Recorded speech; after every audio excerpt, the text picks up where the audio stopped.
Good morning, everyone. In our today's session, we are going to start Unit 4 in Principles of Macroeconomics 2 in BCom Semester 4. Unit 4 is Exchange Rate and International Monetary Institutions. Yes, here is the content. First of all, meaning of foreign exchange, that is, what do you mean by foreign exchange? Then rate of exchange, yes, when currency of one country converted into the currency of another country, at that time rate of exchange is there. We can do it with the help of rate of exchange. Then equilibrium rate of exchange, yes, it means at which rate we can say that it is the equilibrium rate of exchange when there is balance between import and export or between two currencies. Then purchasing power parity theory and demand and supply theory of exchange rate. Two theories are available with the help of which we can determine the rate of exchange. Then factors affecting exchange rate, yes, when we determine rate of exchange, at that time there are certain factors which we have to taken into consideration. Then International Bank for Reconstruction and Development, yes. Now last four are the world bodies, institutions. First is IBRD, that is International Bank for Reconstruction and Development. Second is Asian Development Bank. The third is World Trade Organization, and the fourth is International Monetary Fund, that is IBRD, ADB, WTO, and last one is IMF. આ જે ચારે institutions છે, international bodies છે, એના main objective શું છે, ક્યારે establishment થયું હતું, વોટ આર ધ ફંક્શન્સ, આ બધા પોઈન્ટ્સ છે એ આપણા ઇન્સ્ટિટ્યુશન્સમાં સ્ટડી કરશું. So now let us start with the meaning of not exchange rate but here meaning of foreign exchange. થોડી હેડિંગમાં મિસ્ટેક છે. First of all, meaning of foreign exchange. You know that different countries have different currency system and therefore problem of foreign exchange arises in international trade.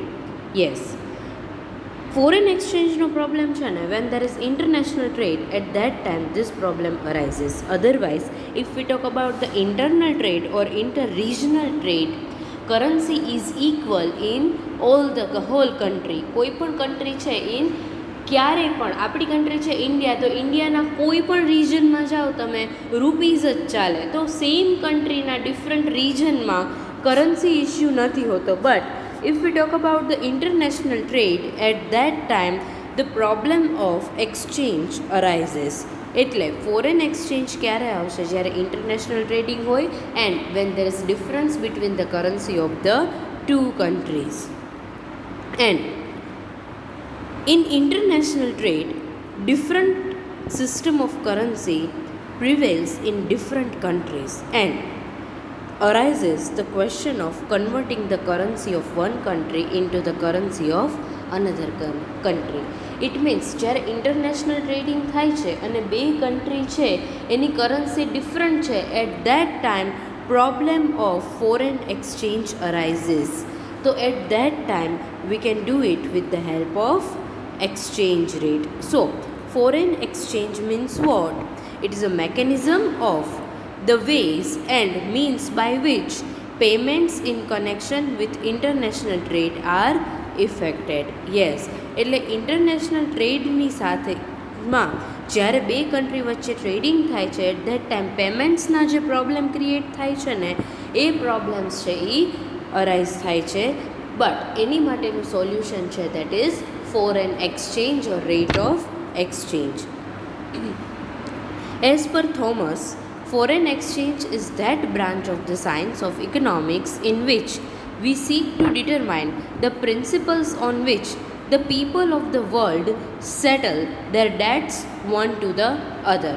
Yes, foreign exchange છે ને એ ઇકોનોમિક્સની એ branch છે કે જેમાં એકબીજા લોકો વર્લ્ડમાં જ્યારે ટ્રેડિંગ કરતા હોય છે ત્યારે એકબીજાની જે ડેટ છે, એકબીજાને જે પેમેન્ટ્સ કરવાના છે, એ કેવી રીતે સેટલમેન્ટ કરે, that is known as foreign exchange. Now, second point is rate of exchange. Yes, the rate at which one unit of currency of a country is converted into the currency unit of other country is known as the rate of exchange. Yes, જે rate ઉપર એક કન્ટ્રીની currency છે એ બીજી કન્ટ્રીની કરન્સીમાં convert થાય, that rate is known as rate of exchange. The rate of exchange is the price of one currency expressed in terms of another. Yes, એટલે એક કરન્સીની જે price છે એ બીજી કન્ટ્રીની કરન્સીમાં તમે તે પ્રાઇસમાં તમે એક્સપ્રેસ કરો છો, it is known as rate of exchange. સે for example, $1 is equals to 80 rupees and $1 is equals to 80 rupees and £1 is equals to 50 rupees. તો આ એક્સચેન્જ રેટ થઈ ગયો કે ઇન્ડિયા £1 છે તો એની સામે ઇન્ડિયન રૂપીસ કેટલા છે? 50 રૂપીસ, અને $1 છે તો એની સામે ઇન્ડિયન રૂપીસ છે એ 80 રૂપીસ છે. So it is the price of one currency expressed in terms of the another currency. Now the next point is equilibrium rate of exchange. Yes, હવેનો point આપણો છે એ એક્સપ્લેન કરે છે equilibrium rate of exchange. As I have told you, when countries are on gold standard, the mint par can regarded as the equilibrium rate of exchange. હવે જ્યારે કોઈ પણ country છે ને ગોલ્ડ સ્ટાન્ડર્ડ ઉપર હોય, એનો મતલબ શું છે કે ગોલ્ડના પ્રપોર્શનમાં, વેરિએશનમાં જ્યારે એની કરન્સીની વેલ્યુ ડિટરમાઇન થતી હોય, એને આપણે countries are on gold standard કહીએ. કે મિન્ટ પાર એટલે આપણી પાસે કેટલું ગોલ્ડ છે બીજી કન્ટ્રીની કમ્પેરિઝનમાં, એની કમ્પેરમાં આપણે જ્યારે કરન્સીની વેલ્યુ ડિટરમાઇન કરીએ, it is known as the gold standard. એટલે મિન્ટ પારમાં શું થાય કે બે કન્ટ્રીની કરન્સી છે, હવે બે કન્ટ્રી પાસે કેટલું ગોલ્ડનું પ્રપોર્શન છે એનો ratio, it is known as mint par. So under the gold standard, mint par can be regarded as the equilibrium rate of exchange. કે બે પાસે જેટલું ગોલ્ડ રિઝર્વ હોય, ગોલ્ડનો પ્રપોર્શન હોય, એનો રેશિયો છે એ એક્સચેન્જ રેટ તરીકે ડિટરમાઇન થાય. But under inconvertible paper standard, the ratio of purchasing power of the two currencies may be regarded as the equilibrium rate of exchange if we accept the purchasing power parity theory. Yes, when countries are on inconvertible paper standard. એટલે gold સ્ટાન્ડર્ડમાં શું થશે કે જે કોઈ પણ કન્ટ્રીની જે currency છે ને પેપર મની, એને ગમે ત્યારે તમે ગોલ્ડમાં કન્વર્ટ કરી શકો. બટ જ્યારે કન્ટ્રી છે એ ઇનકન્વર્ટેબલ પેપર સ્ટાન્ડર્ડ ઉપર હોય, ઇટ મીન્સ કે તમે એ કરન્સીને ગોલ્ડમાં એવી રીતે કન્વર્ટ ન કરી શકો. એટ દેટ ટાઈમ જે પણ બે કન્ટ્રીની કરન્સી છે એનો જે પરચેઝિંગ પાવર છે, it is known as equilibrium rate of exchange and it is according to the purchasing power parity theory. This is known as, એટલે જ્યારે બે કન્ટ્રીના પરચેઝિંગ પાવર ઉપર કોઈ પણ equilibrium rate of exchange determine થાય ને, that is explained by the theory of purchasing power parity. But it has been seen from the experience that in practical life, in practice, the rate of exchange is determined not only by the relative purchasing power of the two currencies, but also by all the diverse factors which affect the demand and supply of foreign currency. But real લાઈફમાં શું છે કે ક્યારેય પણ rate of exchange છે ને એ ખાલી purchasing પાવરના બેઝડ ઉપર ડિટરમાઇન નથી થતા. But to determine the equilibrium rate of exchange we have to consider all the factors which influence the demand for foreign currency and supply of foreign currency. એવા ઘણા બધા ફેક્ટર્સ છે કે જેને લીધે ફોરેન કરન્સીની ડિમાન્ડ અને સપ્લાય છે ને એમાં વેરિએશન આવતું હોય છે. સે ફોર એક્ઝામ્પલ, તમે ફોરેન કન્ટ્રીની ગુડ્સ છે એ વધારે ને વધારે કોમોડિટીઝ ડિમાન્ડ કરો તો જુઓ ફોરેન કન્ટ્રીના ફોરેન કરન્સીની ડિમાન્ડ ઇન્ક્રીઝ થઈ ગઈ છે. તમે વધારે ને વધારે લોકો છે એ કોઈ એક કન્ટ્રીમાં ફરવા માટે જતા હોય તો એ કન્ટ્રીની કરન્સીની ડિમાન્ડ ઇન્ક્રીઝ થઈ ગઈ છે. ઇટ મીન્સ એવા કોઈ પણ ફેક્ટર કે જેને લીધે ફોરેન કરન્સીની ડિમાન્ડ અને સપ્લાયમાં વેરિએશન આવે, ઇન્ફ્લુઅન્સ થાય, એ બધા factor along with the purchasing power of the two currencies of the two different countries we have to consider. But according to Professor Robinson's a version of the theory of foreign exchange, the rate of exchange equalizes the demand for and supply of foreign currency at a particular time. Yes, હવે Robinsons version છે ને જે થિયરીનું foreign એક્સચેન્જનું, એમાં શું કહે છે કે equilibrium rate of exchange છે એ ક્યારે ડિટરમાઇન થાય છે કે જ્યારે ફોરેન કરન્સીની ડિમાન્ડ અને સપ્લાય છે એ બે ઇક્વલ થાય. એટ દેટ ટાઈમ જે એક્સચેન્જ રેટ હોય ને that exchange rate will be consider as a equilibrium rate of exchange. So જે રેટ ઉપર supply of exports and imports છે એમાં બેલેન્સ થાય, that rate will be consider as a equilibrium rate of exchange. And a rate of exchange which fulfills this condition, that is equilibrium or balance between export and import of foreign currency, at that time this rate is known as equilibrium rate of exchange. But again, this definition is not suitable for the practical purpose. The reason is that the relevant elasticities cannot be satisfactorily measured. હવે આ પણ method છે એમાં શું કહે છે કે એટલી બધી સેટિસ્ફેક્ટરી નથી. એનું રીઝન છે કે જે બે કન્ટ્રીની જે relevant elasticities of demand and supply છે ને એ પ્રોપરલી મેઝરેબલ નથી. કે જે કન્ટ્રી છે આપણે ડિમાન્ડ અને સપ્લાય આવે ફોરેન કરન્સીની, તો સાથે ઇલાસ્ટિસિટી ઓફ ડિમાન્ડ પણ આવે ને, કે એક કરન્સીની વેલ્યુ છે એ ડિક્રીઝ થતી હોય તો સામે બીજી કન્ટ્રીમાં એ કરન્સીની ડિમાન્ડ તો હોવી જોઈએ ને, તો ઇમ્પોર્ટ અને એક્સપોર્ટ ઉપર ઇન્ફ્લુઅન્સ થાય. But if elasticity of demand છે એમાં કોઈ ચેન્જીસ ન હોય, less elastic or inelastic demand હોય, at that time situation will be different. Now according to Professor Rangner Nagse, the equilibrium rate of exchange is the rate at which over a certain period maintains the balance of payment in equilibrium without any net changes in the international currency reserve. હવે આ professor છે ને કંઈક different point of view કહે છે કે equilibrium rate of exchange એટલે કયો રેટ કે જે બેલેન્સ ઓફ પેમેન્ટમાં for a long period of time balance maintain કરી રાખે ને, that rate is known as equilibrium rate of exchange. You know that balance of પેમેન્ટમાં બેલેન્સ રાખવું it is very important. It means surplus નહીં, deficit નહીં, but equilibrium situation, balance of payment balances. તો જે rate of exchange ઉપર balance of પેમેન્ટમાં balance maintain થાય it is known as equilibrium rate of exchange, so that import and export can also be balanced. અને આપણી કન્ટ્રીમાંથી જે capital movement થતી હતી, ઇન્ટરનેશનલ કેપિટલ મૂવમેન્ટ, એ પણ સ્ટેબલ રહે, નોર્મલાઇઝ રહે. And it expresses the balanced relationship between different economies, and at the equilibrium rate the domestic currency is neither undervalued nor overvalued in terms of foreign currency. એટલે શું થાય કે equilibrium rate ઉપર જે domestic currency છે ને એ અંડરવેલ્યુડ નહીં હોય, ઇટ મીન્સ કે એનું ડિવેલ્યુએશન પણ નહીં કર્યું હોય અને ઓવરવેલ્યુડ નહીં હોય, એટલે એની જે વેલ્યુ છે એના કરતાં એની વેલ્યુ ઇન્ક્રીઝ પણ નહીં કરી હોય. It will be in balance.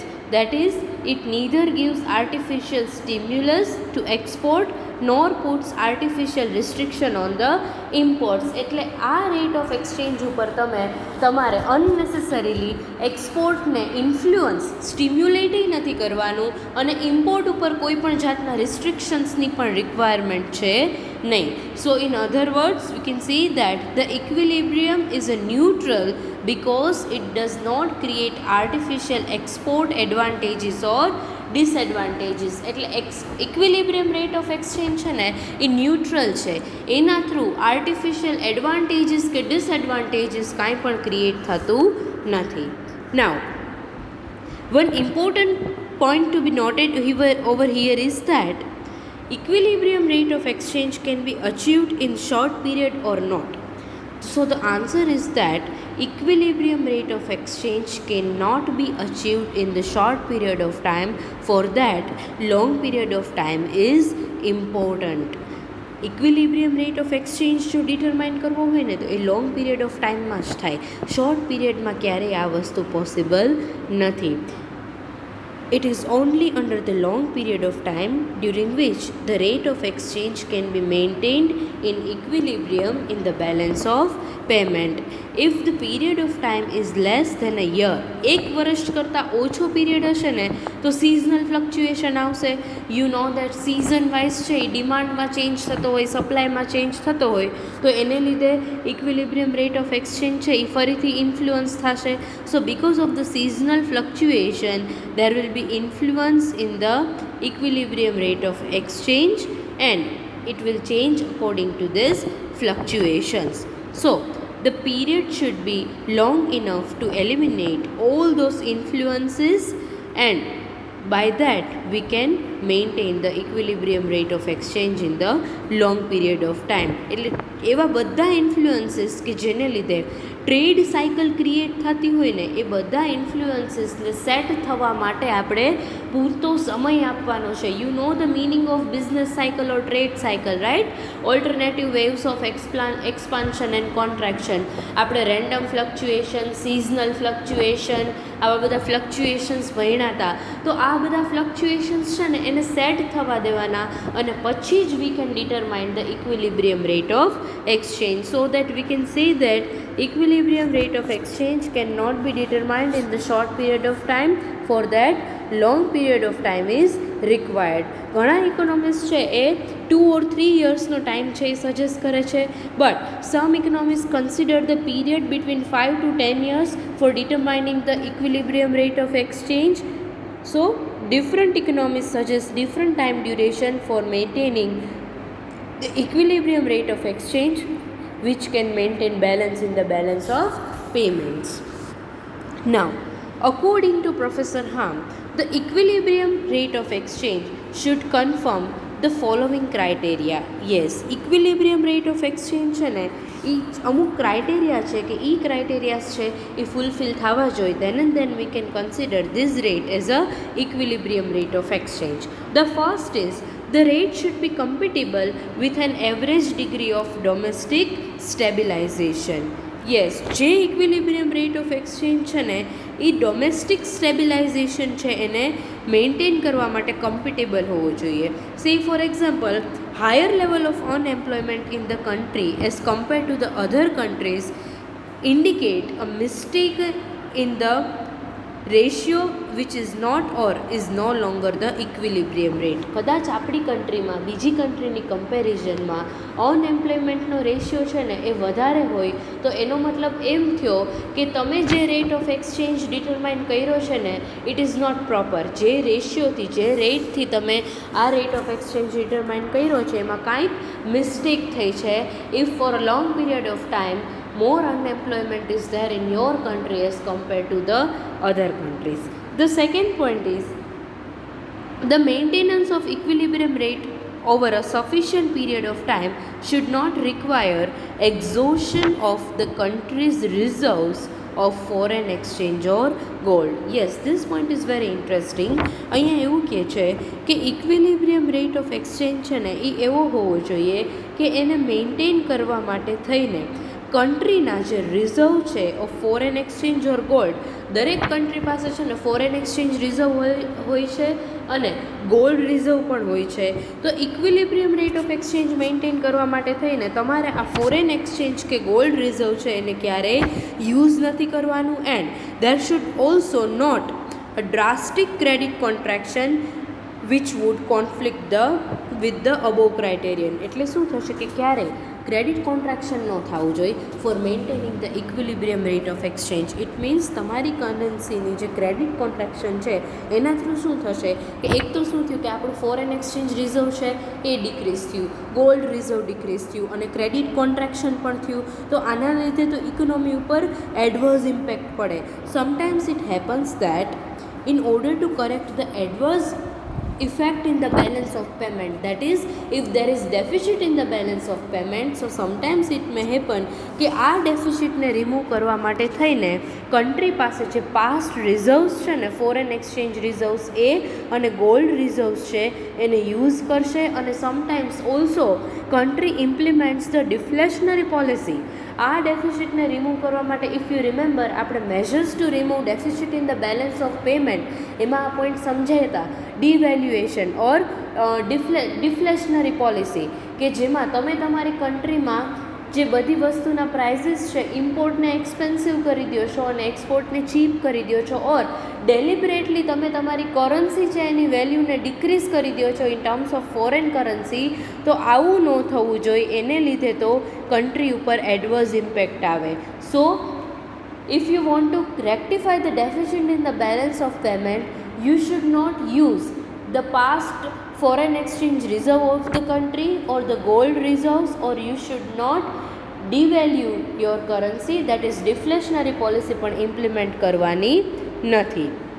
એટલે આનાથી શું થાય કે કોઈ પણ કન્ટ્રીમાં જો તમે ફોરેન એક્સચેન્જ રિઝર્વ્સ કે ગોલ્ડ રિઝર્વ્સને યુઝ કરી લો ને, તો એને લીધે આપણી કન્ટ્રીમાં it will increase the unemployment ratio. આપણી કન્ટ્રીમાં જે અનએમ્પ્લોયમેન્ટ રેશિયો છે ને એ ઇન્ક્રીઝ થશે if we implement the deflationary policy or currency contraction. એટલે શું થયું કે આપણી કરન્સીની વેલ્યુ ડાઉન થઈ, મંદી આવી ઇકોનોમીમાં, તો શું થયું, મંદી આવશે તો ડિમાન્ડ ઘટી જશે, ડિમાન્ડ ડિક્રીઝ થશે તો પ્રોડક્શન ડિક્રીઝ થશે, પ્રોડક્શન ડિક્રીઝ થશે તો જેટલા પણ એક્સેસ લેબર્સ છે એ બધા લેબર્સ છે એને આપણે જોબમાંથી ફાયર કરી દેશું, એટલે it will ultimately lead to unemployment in the economy. So equilibrium rate of exchange is not consistent with such a situation. એટલે આવી સિચ્યુએશન છે એમાં ઇક્વિલિબ્રિયમ રેટ ઓફ એક્સચેન્જ છે એ ડિટરમાઇન ન થાય. The third point is the rate should not constitute a competitive undervaluation. Yes, equilibrium rate of exchange છે એ undervaluation ન હોવો જોઈએ, but it should conform in a completely neutral manner with the price, cost and demand relationship of the countries whose price system is connects. એટલે કોઈ પણ બે country હોય, એક્ઝામ્પલથી સમજાવું, ઇન્ડિયા અને અમેરિકા છે. હવે ઇક્વિલિબ્રિયમ રેટ ઓફ એક્સચેન્જ જે આપણે ડિટરમાઇન કરીએ છીએ ને, એ રેટ ઓફ એક્સચેન્જ છે કેવી રીતે ડિટરમાઇન કરવાનો છે, આપણે બધા ફેક્ટર્સ કન્સિડર કરવાના છે. બે કન્ટ્રીમાં કોમોડિટી છે એની પ્રાઇસ કેટલી છે, કોસ્ટ ઓફ પ્રોડક્શન કેટલું છે અને એની સામે ડિમાન્ડ કેટલી છે, આ ત્રણેય ફેક્ટર્સને કન્સિડર કરી અને ન્યુટ્રલ મેનરમાં આપણે રેટ ઓફ એક્સચેન્જ છે એ ડિટરમાઇન કરવાનો છે. So the rate of exchange should not offer artificial advantages or disadvantages in international competition. એટલે રેટ ઓફ એક્સચેન્જથી છે ને કોઈ પણ ઇન્ટરનેશનલ કોમ્પિટિશન છે એને આર્ટિફિશિયલ એડવાન્ટેજીસ કે ડિસએડવાન્ટેજીસ ન થવા જોઈએ. એક્ઝામ્પલથી સમજાવું, ડિવેલ્યુએશન. આપણી કન્ટ્રીમાં જો આપણે ડિવેલ્યુએશન ઇમ્પોઝ કરીએ, ઇટ મીન્સ વોટ, કે ફોરેનમાંથી જે કોમોડિટીઝને ઇમ્પોર્ટ કરશું એને એક્સપેન્સિવ કરી દઈશું, હાઈ રેટ ઓફ એક્સચેન્જ ઉપર ઇમ્પોર્ટ કરશું, અને આપણી કન્ટ્રીમાંથી ફોરેન કન્ટ્રીમાં જે એક્સપોર્ટ કરીએ છીએ એને આપણે ઓછી પ્રાઇસમાં એક્સપોર્ટ કરશું. તો જુઓ, આ તો આર્ટિફિશિયલ એડવાન્ટેજ થયો ફોરેન કન્ટ્રીને અને આર્ટિફિશિયલ ડિસએડવાન્ટેજ થયો આપણી કન્ટ્રીને. તો આવું ન થવું જોઈએ. સો in other words, country should try to maintain equilibrium in its balance of payments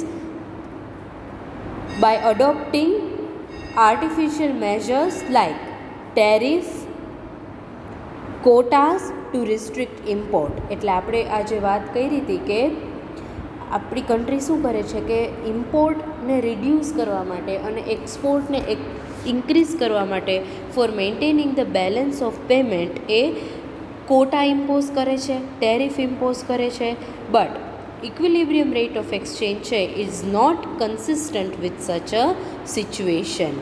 એટલે કન્ટ્રી ઘણીવાર આવું ટ્રાય કરતી હોય છે, બટ આ સિચ્યુએશન સાથે ઇક્વિલિબ્રિયમ રેટ ઓફ એક્સચેન્જ છે એ કન્સિસ્ટન્ટ નથી. So we can say that equilibrium rate of exchange is that rate which over a certain period of time maintains the balance in the balance of payment of a country in equilibrium, that is no deficit, no surplus, without any net changes in the international currency reserve, without having recourses to artificial devices to restrict the import and to influence the export, and without any degree of unemployment greater than the other country. એટલે equilibrium rate of exchange કેવો હોવો જોઈએ કે જેની માટે થઈને તમારે તમારી કન્ટ્રીના currency reserve, foreign exchange reserves use ન કરવા પડે, ગોલ્ડ રિઝર્વ યુઝ ન કરવા પડે, અનએમ્પ્લોયમેન્ટ રેશિયો ઇન્ક્રીઝ ન થાય, અને આપણી પાસે જે ફંડ છે એમાં કોઈ પણ આર્ટિફિશિયલ ચેન્જીસ કરવા ન પડે, ઇમ્પોર્ટ ઉપર કોઈ રિસ્ટ્રિક્શન્સ ઇમ્પોઝ ન કરવાની જરૂર પડે, અને એક્સપોર્ટને અનનેસેસરી આર્ટિફિશિયલી ઇન્ફ્લુઅન્સ પણ ન કરવું પડે, એવો રેટ ઓફ એક્સચેન્જ છે એ ડિટરમાઇન થવો જોઈએ. સો it is about the meaning of foreign exchange, rate of exchange and equilibrium rate of exchange. I hope now you are clear with this. In our next session we will discuss the purchasing power parity theory for determination of the rate of exchange. Thank you very much. See you all in the next session.